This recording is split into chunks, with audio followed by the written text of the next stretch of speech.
an hour of truth for the battered but proud people of the Empire State. From the financial and entertainment epicenter of New York City to the sleeping and empty small cities and towns of upstate, which once bustled with manufacturing, mining, and farming. We all know from inspiration, history, and nature, we deserve a return to the success and growth of generations past, a birthright being squandered by corruption in Albany, and the depredations of an insecure, scheming mountebank posing as governor, who loathes both us and himself. As liberty beckoned to enslaved peoples behind the Iron Curtain via American broadcasts after World War II, we now say, believe, rise, and join us. Welcome to Radio Free New York. Hey guys, welcome to Radio Free New York. I'm your host, Andrew Hollister, and today we've got a couple people here in the studio. We've got Kevin here with us. Howdy, y'all. And we have Matt here with us. Hi, thanks for having me. Yeah, absolutely. Matt Tankert, zoning aficionado and developer with Labeled Living. Yeah. So today is Tuesday. Today is Talk of the Town. This is where we discuss issues that are going to be potentially local to you, issues that are popping up around New York State, maybe in your town, your village, your city. And I think we all have experienced zoning in one way or another. Yeah, and I've been wanting to do an episode on zoning for so long. I love to read about this and talk about this because, again, this is something that, like, your local governments are affecting what you're able to build and do in your neighborhoods, and it affects a lot of portions of your life. So we wanted to bring Matt in here to be able to talk about some of that. And Matt, could you just talk about, like, what we want to talk a little bit about, like, the history of zoning and, like, what zoning's used for and, what your experience in that is? Sure. So the source of all zoning in the country is the police power of municipalities. That's how it was justified by the Supreme Court in 1926. The Euclid case? Yeah, and so zoning has been referred to basically ever since then in the United States as Euclidean zoning, which is basically to say you can use this piece of land to do one thing and this piece of land to do another thing, and never the two shall meet. And it's placed in Ohio, a town, Euclid, Ohio, had rezoned, had tried to set aside a piece of land for residential uses, and a company owned it and wanted to build a factory there. Ambler, I don't even remember what their factory was supposed to do, but they wanted to build a factory there, and they sued the town for basically devastating their property values because they said, well, as residential, this land is worthless, but as a factory, we could be making a whole bunch of money. We'd have jobs, we'd have all this stuff. Went all the way to the Supreme Court. The Supreme Court decided in favor of the town that no, they absolutely can say that this piece of land is usable only for this and that piece of land is usable only for that. And zoning proliferated pretty rapidly from there to now, where almost everywhere in the country has zoning. Interesting. So is there anywhere in the country that doesn't have zoning? So most famously, Houston has no zoning code. They have a whole bunch of laws about what you can and can't do anyway, though. So and they also have things like private, like housing covenants too, which is I was listening to that on like a market urbanism podcast yesterday, and I'm like, oh, that kind of just sounds like zoning with extra steps. But yeah, that's anywhere where state powers are a little weaker, you see more of that. So HOAs aren't super common in New York State. I mean, they're a thing, but they're not incredibly common. In other places like Colorado or Florida, they're really, really common because that's kind of the source of that very local power. It's not that an area wasn't zoned for residential; it was, but who's in charge of really enforcing that is an HOA and not really a municipality. So it sounds like there are some areas without zoning, but realistically, with other regulations and stuff, it's not truly not zoned. Yeah, well, I mean, anything that you're going to build has like multiple layers of code it needs to go through. So in New York, and just because I know this, the town of Caroline, which is just south of Ithaca, has no zoning code. So you could theoretically show up and propose anything. And people still live there. Yeah. People still Stuff do still commerce happens there. They have roads. They have all of that. Okay, just making sure. But zoning isn't the only thing. I mean, if you want to build something, it needs to meet building code too, Sure. which is enforced at the state level, not the local level. So even though there's no zoning, you're still limited to some degree to what you can do. And then a place like Caroline's very rural. There's no, to my knowledge, there's no sewer system there. So, there are other rules about septic systems and how much, land you need to support a number of bedrooms and all of those kinds of regulations that I'm not particularly well versed in. So I don't want to go too deeply into it, but there's still limits on what you could potentially do there. You're not going to show up and build a skyscraper per se. I mean, there's a Sure. certain amount of infrastructure required to do that. Right. And there are like just to talk about some of the like the Euclid case specifically, if you were to build a factory in some neighborhoods, like that does pose some negative externalities, right? It absolutely does. And I mean, one of the many early claims about zoning was that it was to prevent that sort of thing, that, someone wouldn't pick a residential neighborhood and, tear down a bunch of houses and build a glue factory or something noxious. And that's always only been a really small part of the story. I mean, it was kind of a public claim, but really it's always been about property values. Right. Because at the end of the day, not having factories near residential um, makes it harder to get to jobs too, right? I mean, when everyone Yeah. could live near a factory and walk to work, that enabled a certain level of lifestyle that is more challenging if you have to also say own a car and drive to Right. a job outside of town. So it's funny. The village I went to high school in, it's a place called Oriskany, New York, between Rome and Utica. And there's a big factory right in the middle of the village. It's called Waterbury Felt. And at one point in time, everyone who lived in the village, most people just like walked to that factory as they walked to work. And Yeah. that was a normal experience. Yeah, And and I think that points to some stuff we talk about often on the show where zoning, and I'm sure we'll get into this in one of the other segments, how zoning can negatively impact communities by separating people from their job, meaning, if you don't have a car, how are you going to get there? Maybe public transportation, not so much where we live, and that causes problems, and we see that in like poorer Right. communities. or just challenges opening businesses or building a home. And part of what the reason I reached out to you initially, and we're going to talk about this later, is like how much effort it takes to comply with regulations, specifically in the city of Rochester. But this is something that you'll see in many other towns. Like it almost becomes impossible to build something we'd call by right, right? It's challenging. And so technically, discretionary zoning is illegal. That you have to zone a piece of land. If you have zoning, it's not illegal everywhere. The UK is discretionary zoning. It's everything you want to do in a town is reviewed by a board, by a Mhm. town board, and they say whether you can do it or not. In the US, discretionary zoning is illegal. You have to zone a piece of land for something. If you have zoning, you have to Right. zone a piece of land for something, and you have to say what you can and can't do with it. Admittedly, some things say you could do this. Anything we don't list here, you can't do, kind of thing. But basically, it has to be inclusive and exclusive, and it has to be assigned something. You can't just have a piece of land that you say, well, come to us and ask. Right. But at the same time, there's nothing saying that your zoning has to actually be set up in a way that someone could show up and really do the things you're saying are allowed there, and that's kind of Sure. how that That's is where it worked goes. around. Yeah, and so, and I want to make sure we cover this in a practical sense. How it ends up working out in a lot of cities, you'll have zoning that'll be like single-family housing zoning, and then multifamily housing zoning, and then some sort of commercial zoning on a lot of cases, and then manufacturing zoning. Is that That's roughly correct? incredibly common. Yeah, I mean, the three that everyone's used to is basically single family, commercial, and industrial, Yeah. wherein commercial may or may not allow some amount of multifamily, and that's Mhm. really typical. Yeah. Yeah, because Interesting. I mean, that's how it is in most places. At least in the city of Rochester, is that way. I don't know Yeah, the we have zoning a codes lot in some of of the other towns as well, but designations though, right? They're like subsets of that, like yeah, R1, R2. Then you got like yeah. the mixed use, and then I don't know. Oh When I yeah, look there's all at the sorts of map, stuff. there's Yeah, just like all there's a sorts bunch of of colors stuff. and Yeah, colors. It's pretty. It's nice, but good.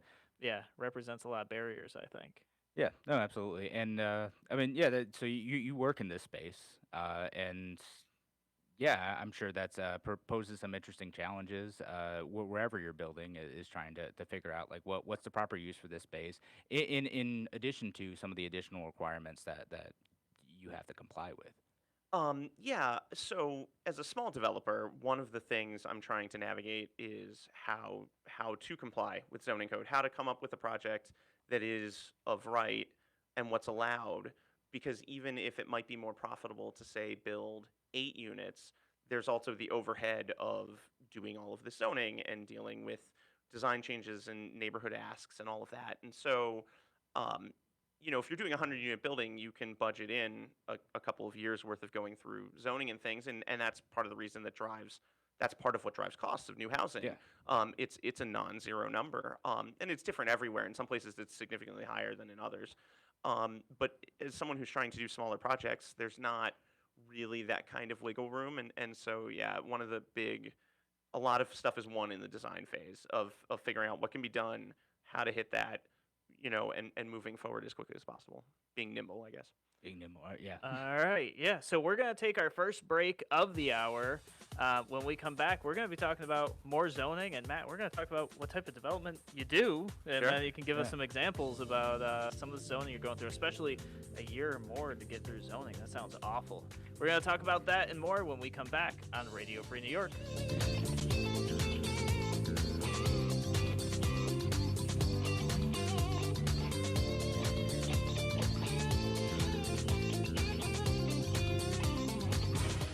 Your business relies on computers and technology to operate. Slow, unreliable networks and servers can cause unplanned downtime and affect your bottom line. The experts at SimpleTech Innovations are here to help. Their preventative maintenance program ensures that your computers and network are kept up to date and monitored for any issues, keeping your business running smoothly. They also help clients achieve HIPAA, PCI, and New York State cybersecurity compliance to keep your network safe and secure. Whatever your business IT needs are, SimpleTech Innovations should be your first call. They've won the Best in Rochester 8 years in a row and have an A+ Better Business Bureau rating. Call them today for a free consultation at 585-200-3182. That's 585-200-3182. SimpleTech Innovations. College Assistance Plus has worked with thousands of families, saving them millions of dollars. It can be stressful choosing the right college, but we're here to help. CA Plus will guide you from college visits to college graduation and through every step in between. Each student and family situation is different, and we work to accommodate those specific needs. Call today for a free family meeting, 585-582-1846, or visit collegeassistanceplus.com for more information. College is expensive. College Assistance Plus can help. A reminder from Abate Monroe County. American bikers aim toward education. Distracted driving is dangerous, so pull over and eat. Don't try to read your mail and newspaper, and stay off your cell phone. Make a mental note to be more alert, making it a habit to expect the unexpected. Remember to look twice, save a life. Train yourself to watch for motorcycles which are harder to see. Join Abate, and your family will be protected with a free $4,000 accident policy. Ride safe. Ride free, ride often. Abate. If you ride with us. Google Abate Monroe County. Why do businesses choose to move their website from Wix and Squarespace to SimpleTech Innovations? Maybe it's their excellent customer service or attention to detail. Maybe it's their ability to give a truly customized solution. Or perhaps they just like the fact that SimpleTech is a local small business that builds great relationships with its clients. Whatever the reason may be, you can rest assured knowing that the local team at SimpleTech has your best interest in mind when building or updating your website. They're hands-on and love helping customers achieve their goals. But don't take my word for it. They've won the Best in Rochester 8 years in a row and have an A+ Better Business Bureau rating. If your website doesn't match your dreams or isn't achieving your goals, give the professionals at SimpleTech Innovations a call today for a consultation at 585-200-3182. That's 585-200-3182. SimpleTech Innovations. You're listening to Radio Free New York. All right, welcome back to Radio Free New York. I'm your host, Andrew Hollister. We have Kevin in studio. We have Hello. Matt in studio. And Kevin's probably favorite topic, I think, is zoning. I don't know. Kevin always wants to talk nerding out about like some of the local policy stuff, but particularly zoning. But one of the questions that I always get, especially when I'm talking to kind of libertarian conservative types, people who are concerned with like trying to bring government down to a local level, is they say like, okay, like why?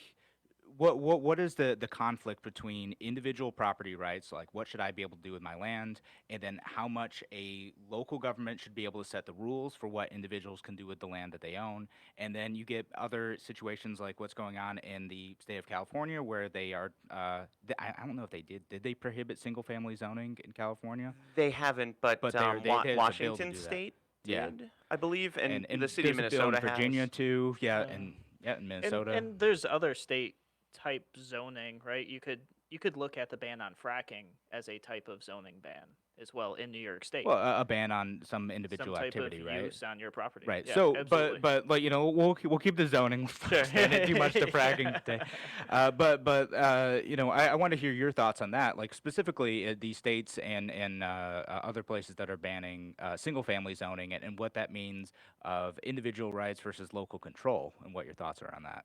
Sure. So, I mean, I think those are two distinct levels, right? I mean, if a state were to say, if New York were to ban single family zoning tomorrow, say every place has to allow at least 2 units, there's a couple things going on. One, to my knowledge, they don't remove all of the other restrictions on this. So, just to bring it to Rochester, because I know the number on Yeah. this, 2 families are allowed of right in R2 zoning. You still need a 6,000 square foot lot to do that on legally. Even if tomorrow New York State came through and said, all right, you know what, you're not allowed to have single family zoning. Your R1 has to allow doubles too. There's nothing to my knowledge stopping the city from making that same lot size limit of Yeah. 6,000 square feet. And that's larger than most of the historic lots in the city. And so all of a sudden it's not really going to change anything. But, where it splits is, yeah, locally you could say, all right, yeah, you're taking away control locally, but you're giving it back even more hyper locally to a homeowner that could then build an apartment for their grandmother for income so that they can afford to stay in their house instead of being displaced. On the very individual level, eliminating those kinds of rules are freeing, if you will. Yeah. So like if I had a single family home somewhere and I wanted to build an accessory dwelling unit or something like that, right? Yep. It would. I would no longer be prohibited from building that because I am limited to single family housing on my lot. As long as I met with the other requirements, I would be able to do that if the state were to remove those restrictions. Correct. Yeah, and I want to bring in a comment here, Garrett on YouTube. He says, if we're going to have zoning and code enforcement, could there might be a little typo in here, so I'm going to paraphrase. Could it be most efficient to have it run on a county level, especially for rural counties? So I think what his question is, should zoning be township by township and city by city and maybe state level as well? Or could it be county level, and is that close enough to the people but far enough away from centralized control that people still have a voice?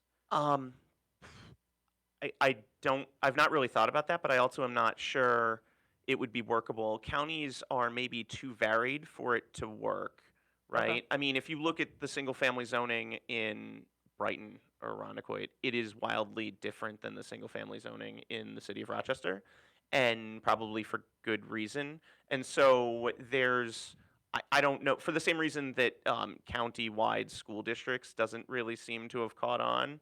I Sure, think it would be yeah. I think zoning would run Yeah. into the same So, challenges. so like a town like Wheatland just has fundamentally different requirements about like infrastructure that needs to be built for single family housing versus multi-unit Probably properties. different Sure. population density. Yeah. And just different goals. I industries. mean, Yeah. if you had one commercial zoning for the whole county, would you really want a drive-through at the corner of, Winton and Maine versus a drive-through somewhere right next to Wheatland? And would it be as big of a problem? Even I acknowledge that there are places that are pretty car-oriented, and that's kind of how they're going to be for the foreseeable future. I wouldn't want the zoning to either not allow a Taco Bell to be built in Webster or force one to have to be built, right at a busy intersection downtown in Rochester. Yeah, I mean, I see. Like, I live in the city. I live in North Whitten Village, and we get that every once in a while. Like, should something like a Starbucks with a drive-through be prohibited on? I think there's Winton and Blossom is where they're thinking of building one right now. Yeah. Should that be prohibited there? And like, part of me like thinks like, well, you should be able to build what you want. But the other part of me is like, it is a little funny for some of that neighborhood, but maybe there it's like car-oriented enough. It's not a big deal. But again, how much leeway should we give to people who want to be able to do what they want and determine the most profitable use of their own property versus like maintaining character of a neighborhood, for instance? Yeah, and it's a real challenge when you want to build a fence on your lot, on your home, around your home. You want it to be easy and straightforward. When Yes. your neighbor wants to build a fence, you want it to be challenging. Like it's Yes, really. I want to it's be able tough. to go yell at the zoning board about it, right? Yeah, exactly. It's interesting. We talk about the fence thing, and the fence thing in Rochester is actually a pretty big challenge. There are a lot of rules about fences in Rochester. I had no idea. I wanted to repair a fence that was clearly not constructed under Rochester code initially, and it was crazy. And the code officer basically told me, just build the fence and don't tell anybody. Like that was their recommendation. They're like, listen, just build the fence, don't tell anybody.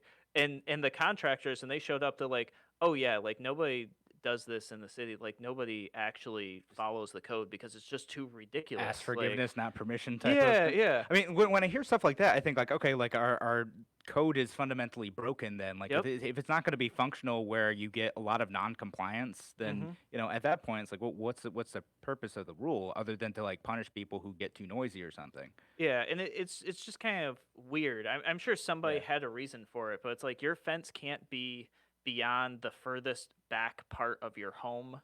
So if you have it midway up your home, like that's against zoning. And then if it's past your home, there's a different zone for there. But my property clearly has one fence on the corner, another fence like beyond the limit of the house. And it's like, okay, so this has happened. Clearly people are doing this. Then somebody decided it wasn't okay. So it's just, I don't know. So I'm sure you've seen stuff like this. Sure. I mean, like so many rules, a lot of them exist to have some sort of enforcement mechanism if things go horribly awry, right? It's like the noise ordinance. If you had 4 guys living in a house quietly, nobody even notices, whatever, you're fine.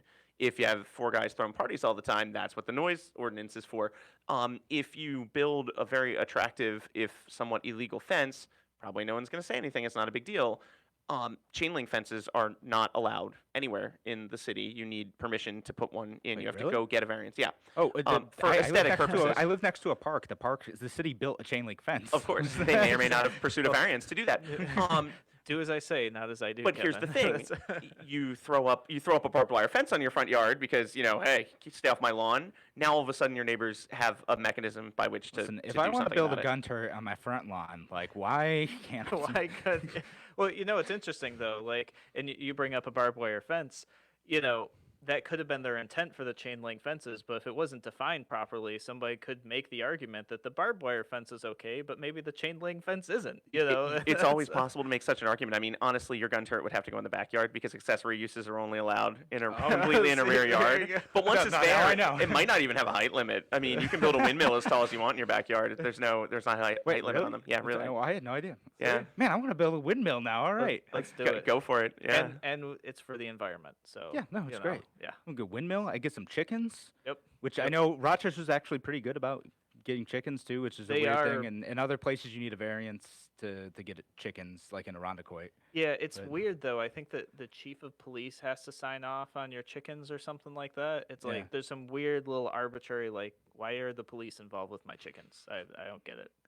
I know. But We're moving a bit beyond the scope of the Yeah, we're conversation, but getting- it's I mean, there's all these interesting rules. It's like, oh, this is easy and this is allowed, but like other stuff, like building a fence, which you think is common enough, where Yeah, you'd have yeah. like a broad acceptable use of fence designs that you can choose from. What's going on? Oh yeah, no, and it's challenging everywhere. Buffalo, which famously redid their zoning a year or 2 ago with the Unified Development Ordinance, colloquially termed the Green Code. It's brand new, but it still has 20-some pages on signs and what you can do and can't do about signs. And you also are not, if you were to go read it, you'd find that you're not allowed to have your compost heap within 10 feet of your house. And I mean, I don't know if anyone's Still in pulling there. permits to have a compost heap, but if you were, you would soon discover that it can't be within 10 feet of your house. Right. I mean, So if someone was making someone mad about it or someone complained about it, that's when it gets enforced. Yeah, I right? mean, you So phoned it in. that's- Yeah, well, right. and when you purchase property, because when I've purchased property, it's your attorney's job to notify you of all the things that there weren't permits for, and they're like, oh, this deck, this didn't have a permit, this fence didn't have a permit, this whole, and then as a buyer, you have to decide whether you're going to take on the risk of not having those permits. All right, guys, we're going to take our next break here. When we come back, we're going to be talking more zoning. Yeah. So we'll be back in a moment on Radio Free New York.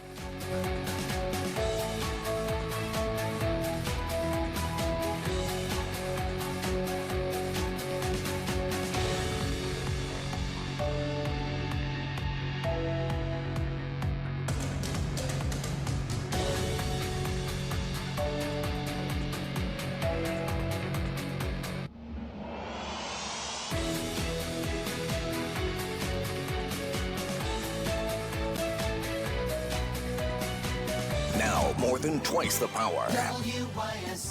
More powerful FM 92.1, FM 95.5 West, and 1040 AM WYSL Avon Rochester.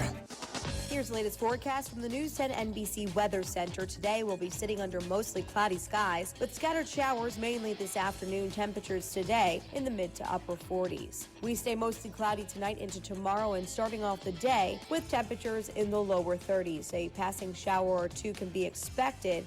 A few light snow showers for our Wednesday morning. By the time we get to Wednesday afternoon, temperatures will be in the lower 40s with breezy conditions out of the west. Why do businesses choose to move their website from Wix and Squarespace to SimpleTech Innovations? Maybe it's their excellent customer service or attention to detail. Maybe it's their ability to give a truly customized solution. Or perhaps they just like the fact that SimpleTech is a local small business that builds great relationships with its clients. Whatever the reason may be, you can rest assured knowing that the local team at SimpleTech has your best interest in mind when building or updating your website. They're hands-on and love helping customers achieve their goals. But don't take my word for it. They've won the best in Rochester 8 years in a row and have an A+ Better Business Bureau rating. If your website doesn't match your dreams or isn't achieving your goals, give the professionals at SimpleTech Innovations a call today for a consultation at 585-200-3182. That's 585-200-3182.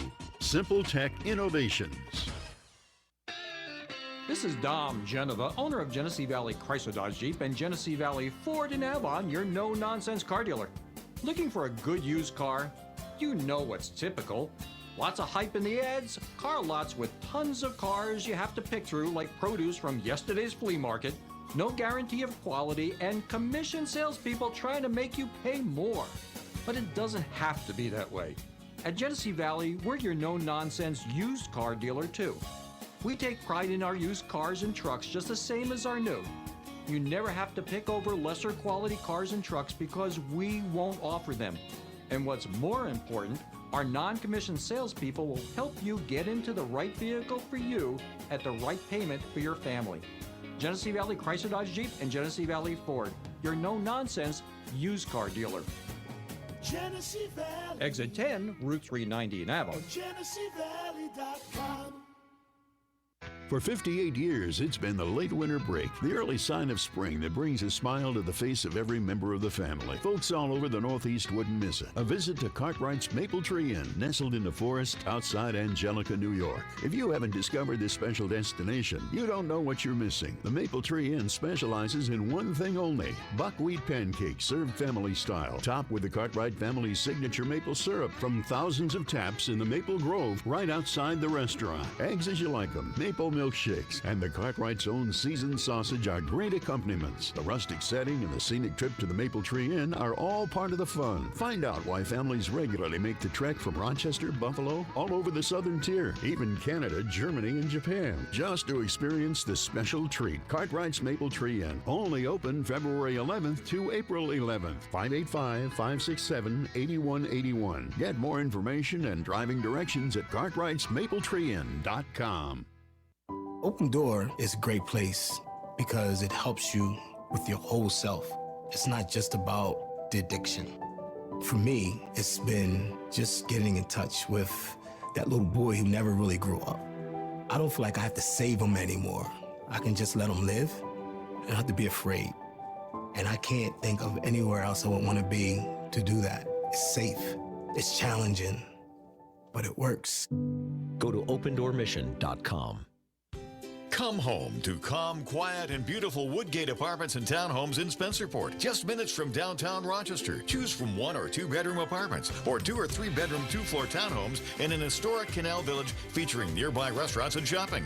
You'll appreciate the balconies, patios, and beautiful pool. The townhomes include an attached garage. Come take a tour and meet our friendly and knowledgeable on-site staff, Cedar Circle in Spencerport, or visit woodgateplaceapts.theater.org. You're listening to Radio Free New York. All right, we are back here on Radio Free New York. I'm your host, Andrew Hollister. We're talking about zoning, Kevin's favorite subject. And I do want to say, though, zoning is actually really important. And I'm going to dial the time machine back a little bit to when I ran for city council. and I was meeting with business owners, and business owners would ask me before they were thinking about supporting my candidacy, they would say, well, what do you think is the biggest thing that you could work on for me in city council to make it so that small businesses can survive? And many times I would say, well, the first thing I'd like to look at is zoning. And I would tell them, I'd say, zoning isn't sexy. Like, you're not going to look at zoning and be like, wow, that's the hottest, most controversial topic going on today, you know, on a national level or a local level. And I would hear their stories about their sign that's been up for many years now all of a sudden doesn't fit zoning and the city's attacking them. Or they want to expand their business or move to a location, but for one reason or another, there was some roadblock. And many of them turned around and said, you know what, zoning is a huge issue. When I was at the Rochester Chamber of Commerce, zoning is what we talked about. And it was kind of mind-blowing to me how in tune these business owners were. Some very small, some very large.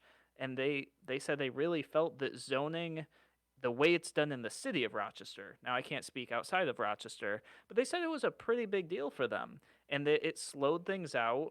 One guy said he was still waiting on his variance from 2013, and that it was just a constant battle with the city.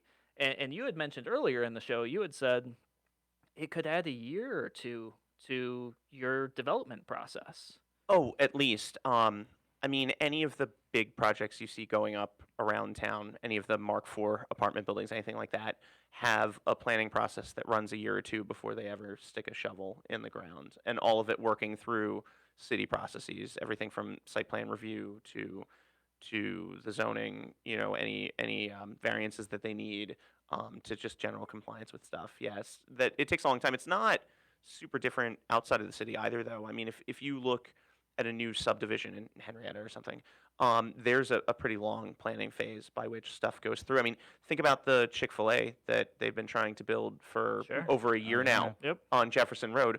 A use that doesn't seem particularly incompatible with the rest of Jefferson Road, having been down there. Henrietta in general. But it's a thing, you know. Yeah. No, it's just something that I think is a true barrier to entry that, like I said, it's not a sexy topic. You know, people aren't, you know, talking about this a whole lot. But a year or two, that to me, that seems like a long time. So I would pose a question: how do we make this better so that we're not holding up what I see as people creating jobs in our community, people spending money to better our community? And I understand not always, right? Because sometimes the community really doesn't want some project there, and maybe they fight it. But how do we simplify this? How do we make it better? What are your thoughts based on your experiences? It's really tough. I don't know if I can bring it up. I was on Evan Dawson yesterday on Connections. That's fine. And one of the things that came up was, you know, there are layers to this, right? There's both the code as written, and then the way it's interpreted and enforced by the city, which, you know, sounds like it's a really rote and dry thing. But, you know, what you say is a gable might not be a gable to me. And if you need a gable roof there, well, now all of a sudden we're at an impasse, right? And we could agree to disagree, but at the end of the day, if the city says it isn't, you're headed to the zoning board of appeals to get a variance. And it's like that anywhere. I've been referencing the city, but it could be any municipality. So any town board or town zoning board and things like that. Absolutely. So and you know, and we're talking about this over the break a little bit too. So like if you're someone who's in the know and you have the resources and you plan for these types of things, like you think, okay, I'm gonna need a year to do this, right? I'm gonna need to figure out, and I know some stuff's gonna come back, and I'm gonna have to get some variances, whatever. If you're a small business owner and you're just trying to get your sign up, and suddenly it's taken you 6 months to be able to put your sign in front of your business because it wasn't quite the right size, and you got objections from the neighborhood. Because I know the signs allowed in at least my neighborhood are fairly small, and so a lot of businesses request variances to get a slightly bigger sign, and then they get, you know, feedback on all that. So if you're a small business owner and you're running on a very thin profit margin, that can be tough, especially if you don't understand the zoning code all that well, or you don't have any resources to combat it. What are your thoughts on that? No, it's totally true. And signs, you know, some of it is not entirely open to interpretation, for better or worse. You know, if they say you can have a 1.5 square foot sign, either it is or it isn't. You know, we can measure that. Sure. We're good. Yeah. But there are certainly regulations related to signs, and I'm not super well versed on the city sign code, but I know this is in there, that like in some places open lettered signs are allowed, but like closed box light signs aren't allowed. You'll notice that some Family Dollars have them and some don't for that very reason. And you know, there's places at the margin where you might be sort of one and not another, and which is it, and or is it allowed? Is it not allowed? Yeah. I've spent some time thinking about this, and I think, especially for small businesses, if there were some sort of liaison ombudsman program of someone who was well versed with the code, worked with the city, and could actually sit down with, say, small business owners and help them with like, hey, you know, you could have this kind of sign, it would be good. Because that's really not how the process works now, and it's not how it's designed to work. I mean, if you say you're asking for variance, whatever that variance is, you go to the Zoning Board of Appeals. They're going to say their job isn't to tell you what's right. They're going to look at it and say whether that's okay or not. And if they say no, go back to the drawing board and come back to us with something different. You know, we're not here to tell you how to do your job and how to do the design. We're here to say yes or no, whether that adversely impacts the community. And if they say it does, yes, you have to go back to the drawing board. They don't need to give you, and frequently don't give you, any guidance about how to have a better project. So one thing I want to make sure we cover, because we're using this term variance a whole lot, but the listeners might not know what variance is. So maybe we should define that. Sure. Well, interestingly enough, there are two different kinds of variances. There is a use variance and an area variance. And a use variance is very challenging to get. You're actually asking to do something that is not allowed in the district. Say there used to be an office in your house. It's been vacant for a long time. It's now lost its rights as an office. You want to put an office back in, you probably have to ask for a use variance to do that. So I got a friend who owns an auto shop in my neighborhood. There's a building that's built for an auto shop, but it has kind of been reverted back to R1. So if he wanted to turn that back into an auto shop at this point, he'd have to get a use variance. You would need a use variance, and to get a use variance, you have to prove financial hardship that's not of your own making. Which is incredibly difficult. In fact, if you went and bought a building, say that auto shop, there's no way you'll get a use variance because you bought it. That's a financial hardship of your own making. Even though the form is an auto shop, not it doesn't matter. If someone, matter. You know, if someone owned it for 30 years and it lost its rights as an auto shop for whatever reason, and they're like, oh no, I really want to reopen the auto shop, they could say, hey, you know, it's been in the family this long. They could show numbers. They could, you know, have a case for use variance. If you showed up and bought that tomorrow and were like, I'm going to open an auto shop, it's clearly of your own making. You bought it, so you're not going to get a use variance. Interesting. And just to clarify, a use variance, is that the same thing as having the property rezoned? Is that one and the same? No, So no. A these are different rezoning things. is a All right. completely different thing. Yeah, Okay. because a rezoning, you know, changes it to something else and a different list of things that you would be allowed to do. Okay. That said, spot zoning is illegal in New York. You can't just pick a property out of a hat and zone it to something else.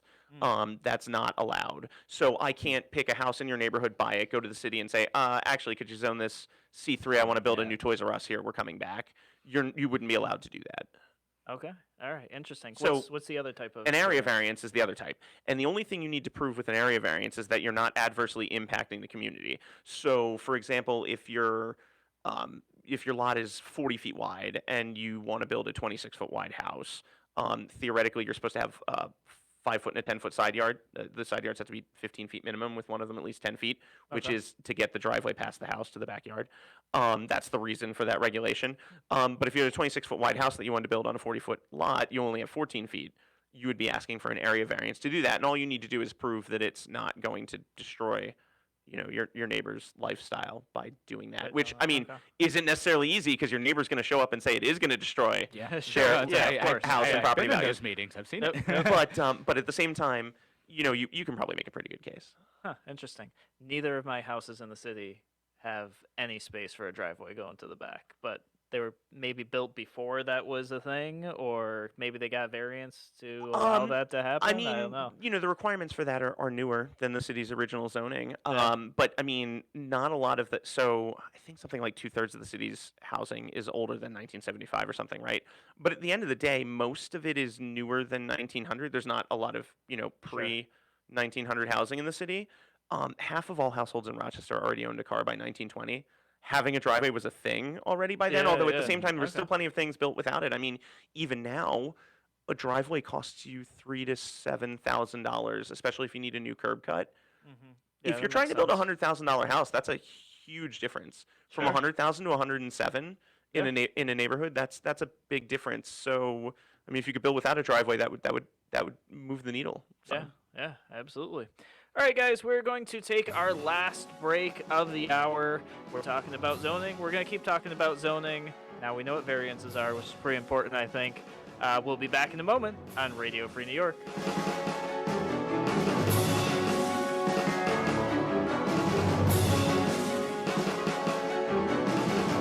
Why do businesses choose to move their website from Wix and Squarespace to SimpleTech Innovations? Maybe it's their excellent customer service or attention to detail.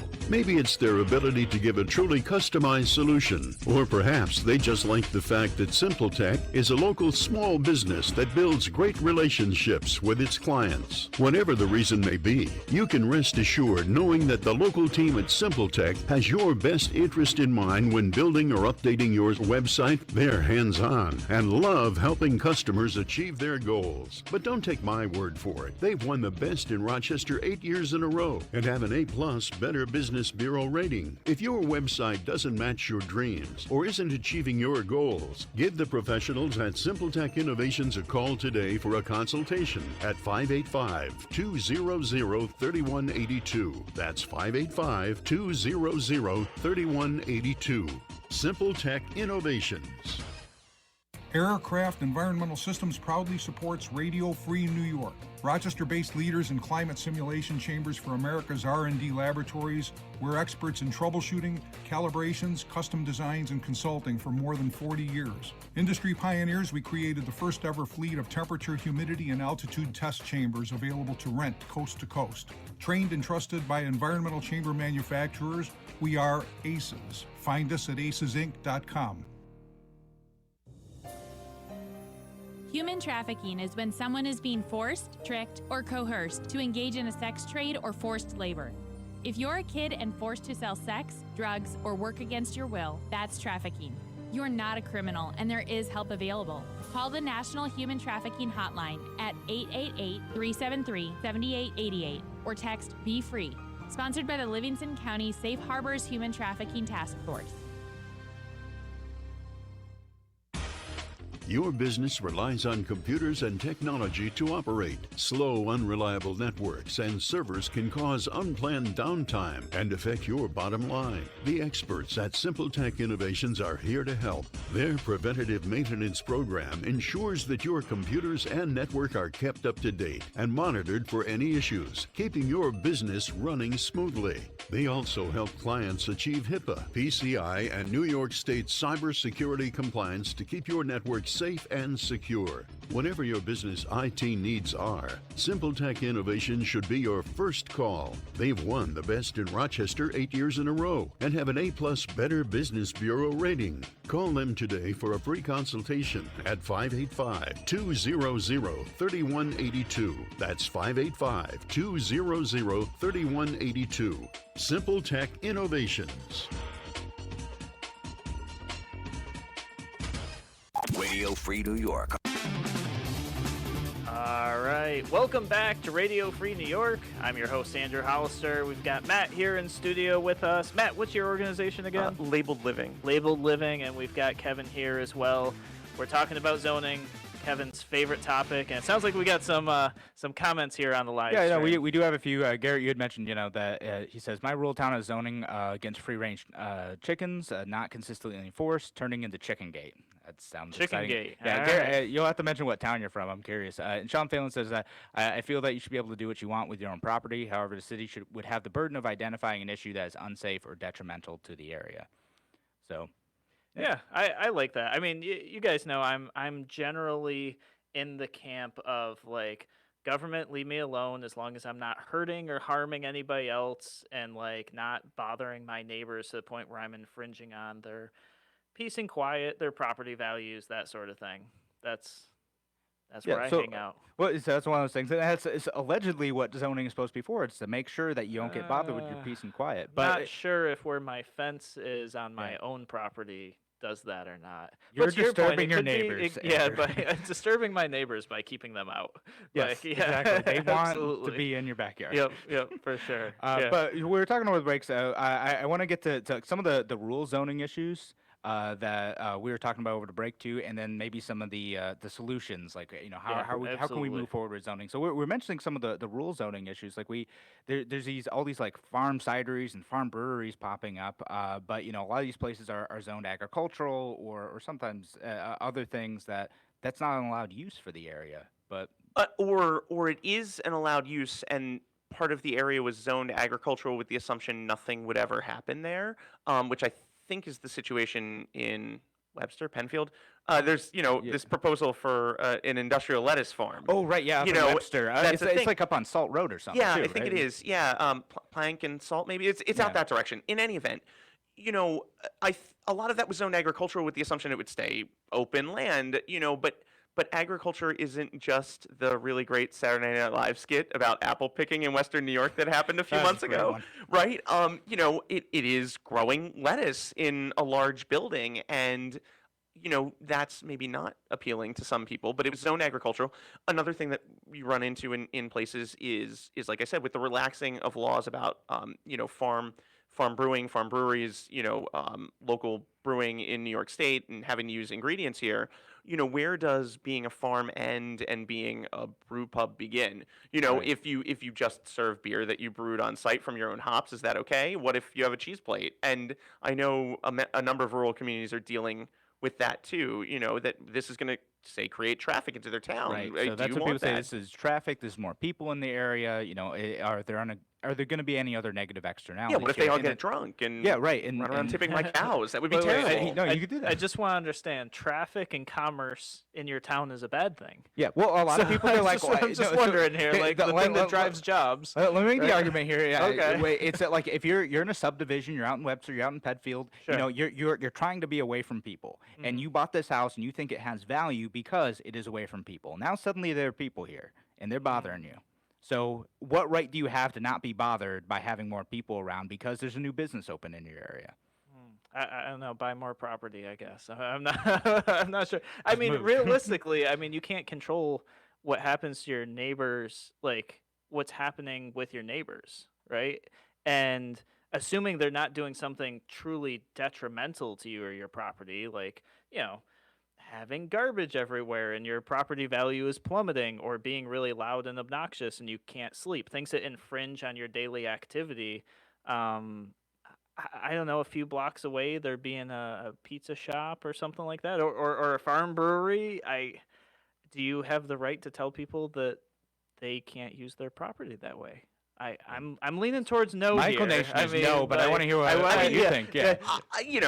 It depends. I guess that's the whole foundation for zoning, right? Being able to tell your neighbors that they can or can't do something with their property. It's supposed to be enlightened. In some cases, it is, and in other cases, if there were to be a new apartment building next door, a lot of people would think that their property values are going to drop because of that, for whatever reason. I think most people assume any new apartment building is going to instantly be like the frat house from Animal House or something. John Belushi's going to come flying out a window at all hours of the night.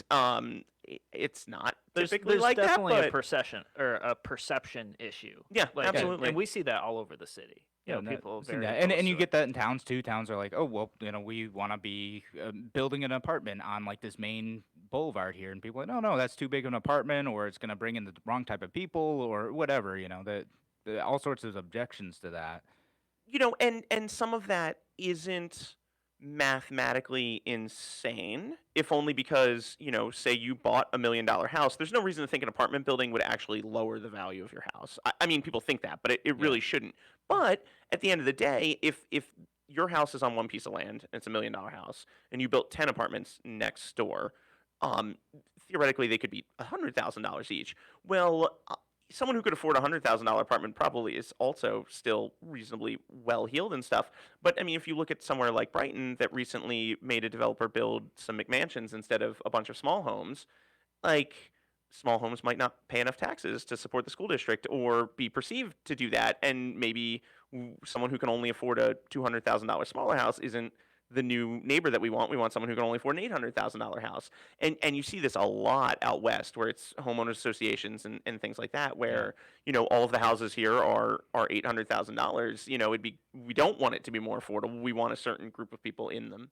Yeah, and that we kind of talked about that last week a bit. That's where you run into some problems because it becomes unethical in a lot of ways. I think to start to forcing do that. segregation or something. Yeah, like that it's through policy and regulation. right. So, and again, where do you have the rights, to define like what's able to be built in your neighborhood, and if you're trying to keep some people out, like when does that become unethical or problematic? But we do only have a couple minutes left, and I want to talk about what solutions do we have for this, like. In like 3 minutes, Alex, fix zoning for us. Fix all of it. Yeah, fix it all. So I think one of the really big places to fix zoning is to harmonize it better with building code. There's an awful lot of actual scientific life safety research behind building code, whether it's how. And for those that don't know, building code, what is that? So the building code, interestingly, every state in the country has adopted the International Building Code, the IBC. It's not international; it's only in the United States. It's called that for show. And then each state that's adopted it usually modifies it in some way. Theoretically, the base International Building Code says that every new building in the country needs sprinklers. Some places have exempted some types of buildings from that. In New York State, you can still build a two-story single-family home without sprinklers. In California, you cannot. Every house you build needs to have sprinklers, and that drives costs. But that's sort of out of the scope of zoning. At the same time, though, from a zoning perspective, zoning code generally has tighter regulations than that, and it would be better to let it slide to that. So, if building code says you only need 5-foot yards for safety reasons, then let zoning do 5-foot yards. And I mean, if someone wanted larger yards, they could go ahead and do that. But you could actually use more. Just make it a little less restrictive because there's no legitimate safety reason to do exactly. that. Yeah. And then other things like parking minimums and parking maximums, to let the market decide that, some places are going to build more parking than they need, and other places are going to not build enough parking. But in general, it's going to stabilize. People, when they choose a home, aren't dumb. If they've got 3 cars, they're generally going to buy a house that's got a driveway that'll fit their 3 cars. Sure, absolutely. Or if you're starting a new business, you'll be able to determine, like, I don't need to be forced to add 100 parking spaces. I'll know how many I actually need based on the type of foot traffic or vehicle traffic. Exactly. Because by forcing parking minimums, it is a de facto tax on people who don't have a car. If I walk into Wegmans, I'm paying more for any grocery on the shelf on East Avenue so they can afford to plow the parking lot, whether I drove there or not. Is that entirely fair? I don't know. Probably not. Yeah, I mean, if you're talking about private organization, I mean, I always go from a regulatory standpoint. No, I don't think regulation should force it. But if an organization that's private says I want to build extra and build into my costs, I'm sorry. I'm not saying Wegmans shouldn't be allowed to build their parking lot. But just requirements, right? Yeah, exactly. Wegmans has to build a parking lot of a certain size for the you city. get like a coffee shop in my neighborhood that was supposed to have like 5 parking spots if we wanted to open, and there's no lot it wasn't going to happen. It's not there. So. Yep. All right, guys, that's the music. That is the end of Radio Free New York. Thank you so much for joining us. Thank you so much for having me for such a boring topic. We'll be back same time, same place.